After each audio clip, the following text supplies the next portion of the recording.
Let's listen to an expert doctor for hypertension in young population along with coronary artery disease and higher heart rate. Can we sure of happy heart? Today we have Dr. Ashish Tiwari, MBBS MD DM Cardiology, Consultant Interventional Cardiologist, Shalby Hospital, Jabalpur. Doctor, can high blood pressure be completely cured? बहुत ही अच्छा सवाल है कि क्या high blood pressure को clear किया जा सकता है।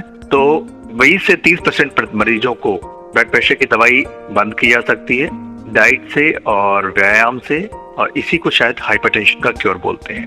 तो यस, ये बिल्कुल संभव है, और या कम से कम दवाई कम की जा सकती है अगर आप ठीक से पालन करें। तो ये बिल्कुल सही बात है कि हाइपरटेंशन का क्योर किया जा सकता है। What is the relevance of heart rate in hypertension? Heart rate बढ़ने से हाइपरटेंशन हो सकता है, और ऐसा कई बार पाया गया है कि यंग लोगों में जब हाइपरटेंशन होता है तो उनके साथ हार्ट रेट बढ़ी हुई पाई जाती है। दोनों का आपस में क्लोज संबंध है, और इन मरीजों को जब हार्ट रेट कंट्रोल करने वाली ड्रग दी जाती है तो वह दवाई हार्ट रेट पे भी काम करती है और ब्लड प्रेशर पे भी काम करती है, और इसी हिसाब से वो दवाई दोनों तरीके से काम करती है। तो हार्ट रेट को नियंत्रित करके भी ब्लड प्रेशर को कंट्रोल किया जा सकता है अगर हार्ट रेट बढ़ी हुई है तो।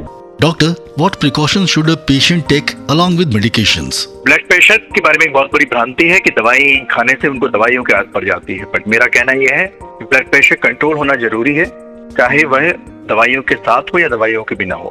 तो बिल्कुल आप ऐसा नहीं सोचना चाहिए कि दवाई खाने से दवाई की आदत पड़ जाएगी, बल्कि दवाई खाने से ब्लड प्रेशर कंट्रोल रहेगा। और दवाई खाते खाते दवाई को कम कैसे किया जा सकता है, ऐसा अपने फिजिशियन या कार्डियोलॉजिस्ट की मदद से आपको धीरे धीरे कम करना चाहिए।